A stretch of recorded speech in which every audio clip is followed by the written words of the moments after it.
Assalamualaikum warahmatullahi wabarakatuh. Salam sehat dan bahagia Bapak Ibu calon guru penggerak.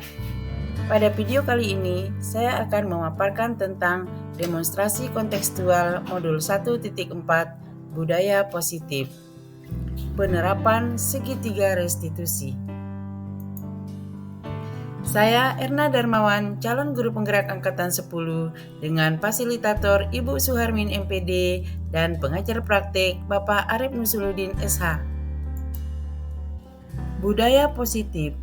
Budaya positif adalah pembiasaan-pembiasaan yang mendorong interaksi yang sehat, rasa saling menghargai, dukungan emosional, dan pengembangan pribadi bagi semua anggota komunitas sekolah.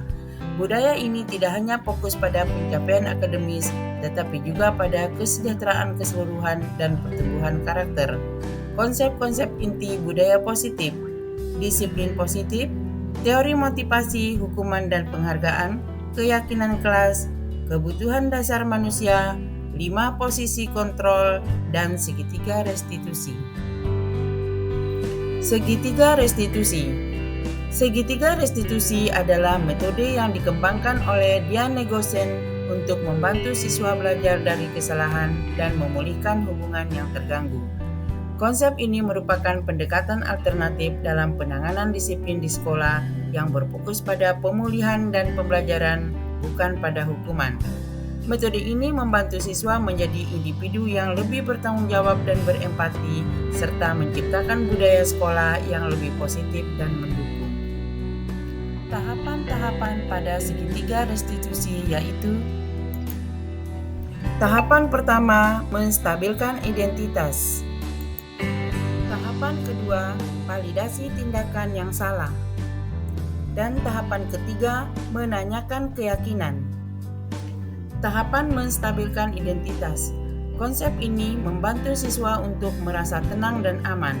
Hal ini penting agar siswa dapat berpikir secara jernih dan terbuka untuk memperbaiki kesalahan. Pendekatan ini menganggap bahwa setiap kesalahan adalah kesempatan untuk belajar. Tahapan validasi tindakan yang salah. Setiap tindakan bertujuan untuk memenuhi kebutuhan dasar. Murid akan memahami nilai-nilai yang ada di balik tindakannya dan bagaimana tindakan tersebut berdampak pada diri sendiri dan orang lain. Guru akan mengubah pandangannya dari teori stimulus respon ke cara berpikir proaktif. Tahapan menanyakan keyakinan. Murid akan diberi pertanyaan untuk memunculkan motivasi intrinsik. Murid mencari cara untuk memperbaiki kesalahan dan memulihkan hubungan yang terganggu. Restitusi bukan hanya sekedar minta maaf, tetapi juga melibatkan tindakan konkret yang menunjukkan komitmen untuk memperbaiki kesalahan. Selamat datang di video kami tentang penerapan segitiga restitusi dalam menangani pelanggaran disiplin di sekolah. Mari kita lihat bagaimana cara penerapannya melalui 2 kasus berikut ini.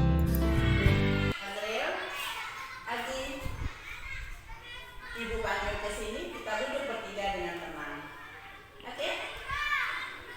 Oke, kita akan membicarakan sesuatu. Tadi Ibu dengar laporan dari Bapak Ibu guru yang lain bahwa ada sesuatu yang terjadi antara kalian. Ada yang bisa menceritakan Ibu atau ada yang bisa Ibu bantu? Saya mungkin masih tidak mengalami, tapi hanya bercanda, Bu. Hanya bercanda. Bercanda lagi. Azril, ada yang bisa ditambahkan? Saya tidak suka bercanda seperti itu. Azril tidak suka bercanda seperti itu. Agi, baik kan bercanda seperti itu? Tidak. Nah, bagaimana jika hal yang sama terjadi padamu? Azril menguncimu di kamar mandi. Apa yang terjadi dengan perasaanmu? Saya pasti marah, Bu. Nah, kan marah. Nah, sekarang bagaimana perasaan Azril kira-kira? Mungkin dia masih merasa marah, sedih dan takut, Bu. Iya, berada di kamar mandi pasti takut ya, dikunci dari luar. Nah, sekarang Ibu pengen tahu bagaimana caramu memperbaiki hubunganmu dengan Azril. Asli minta maaf dan sama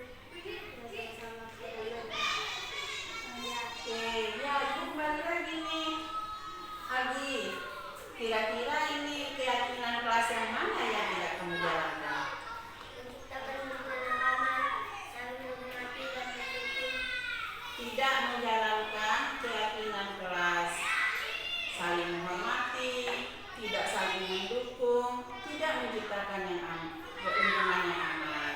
Baik, tadi sudah minta maaf dan Asril sudah memaafkan. Kalian berdamai ya.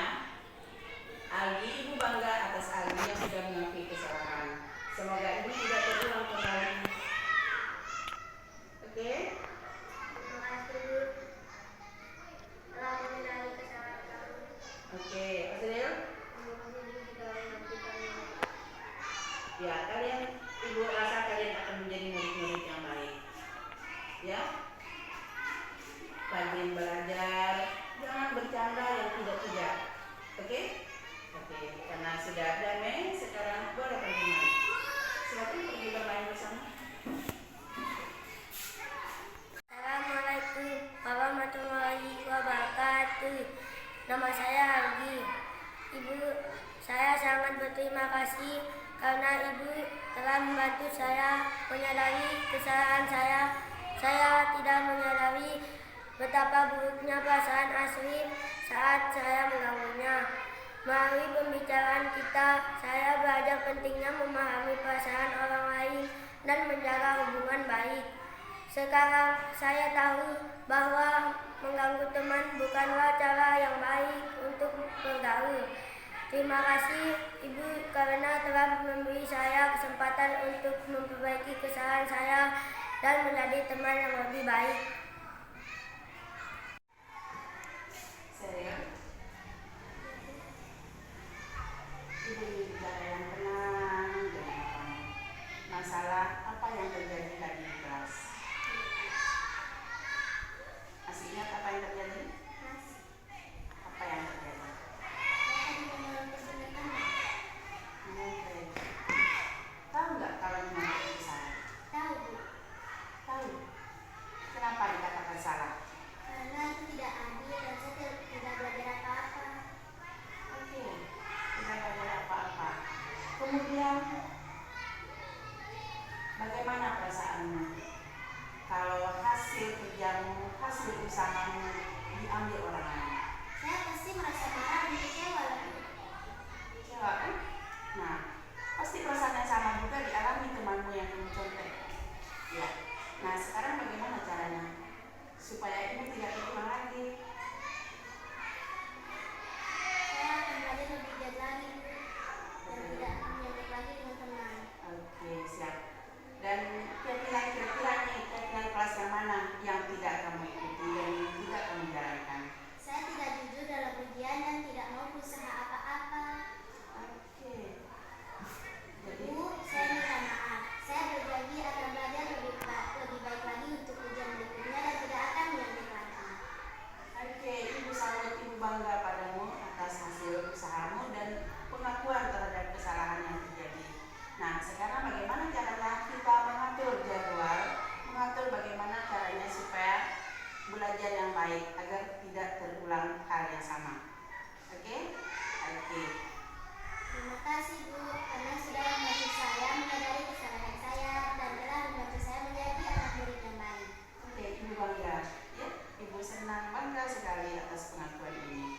Dan ini kita pertahankan. Ibu yakin kamu bisa belajar dengan baik dan tidak menyontek lagi. Oke, terima kasih anak atas pengakuannya dan atas respon baiknya terhadap Ibu. Oke, sekarang boleh pergi main sama teman-temannya. Assalamualaikum warahmatullahi wabarakatuh. Bu, saya benar-benar berterima kasih kepada Ibu atas bimbingan dan bantuan Ibu. Ketika saya menyontek, saya tidak berpikir tentang akibatnya. Melalui proses membangun kesadaran, saya belajar betapa pentingnya kejujuran dan bekerja keras. Terima kasih Bu, karena telah membantu saya menyadari kesalahan saya dan memberikan kesempatan untuk memperbaikinya. Saya merasa lebih percaya diri untuk belajar dengan baik dan tidak akan membuat kesalahan yang sama lagi. Dengan menerapkan segitiga restitusi, kita dapat membantu siswa belajar dari kesalahan mereka dan memperbaiki hubungan yang terganggu. Pendekatan ini tidak hanya menyelesaikan masalah disiplin, tetapi juga membangun karakter dan nilai-nilai positif dalam diri siswa. Kesimpulan, segitiga restitusi adalah pendekatan yang efektif dalam menangani pelanggaran disiplin di sekolah. Melalui 3 tahapan utama, pendekatan ini membantu siswa untuk memahami kesalahan mereka, belajar dari pengalaman tersebut, dan mengambil tindakan untuk memperbaikinya. Kalimat motivasi. Keberhasilan seorang guru tidak hanya diukur dari seberapa baik mereka mengajar mata pelajaran, tetapi juga dari seberapa efektif mereka membimbing siswa dalam mengembangkan karakter dan nilai-nilai positif. Dengan menerapkan segitiga restitusi, guru-guru menunjukkan komitmen mereka untuk membentuk individu yang bertanggung jawab, empatik, dan siap menghadapi tantangan kehidupan. Demikianlah video pemaparan budaya positif modul 1.4. Terima kasih. Salam guru penggerak. Tergerak, bergerak, dan menggerakkan. Wassalamualaikum warahmatullahi wabarakatuh.